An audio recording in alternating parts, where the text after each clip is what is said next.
Hello guys, আসসালামু আলাইকুম। আশা করি সকলেই ভালো আছেন। আমিও আপনাদের দোয়ায় ইনশাআল্লাহ ভালো আছি। আজকে আপনাদেরকে দেখাবো আমার ছোট্ট পাখির ঘরের কিছু কাজ কাম বাকি আছিল, সেইগুলো আজকে পুরা করতেছি। তো আমার সাথে দেখতে থাকেন আমি কি করি।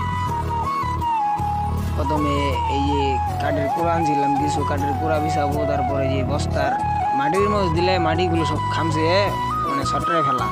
এই জন্য নিচে পর্দা বিছিয়ে এই যে কাঠের কুড়াগুলো দিব, চাল দেয়া তারপরে দিবেন, নাহলে চুলমুল থাকে, আবিজাবি কাঠকুট থাকে, সেগুলো ঠেঙের মধ্যে বেজে পাখির সমস্যা হয়। এই জন্য সকলে চাল নিয়ে অথবা কোনো একটা কিছু দিয়ে চাইরা মেরে তারপরে দিবেন জিনিসটা। তাই জন্য পাখির কোনো অসুবিধা হবে না। তারপর আপনি সুন্দর করে ছড়িয়ে দিবেন, একদম পাতলা দিবেন, হালকা। আর বেশি দিলে পরে যদি পাখি ডিম পারে তাহলে ডিম তুলতে পারবেন না, ডিম নষ্ট হয়ে যাবে। কারণ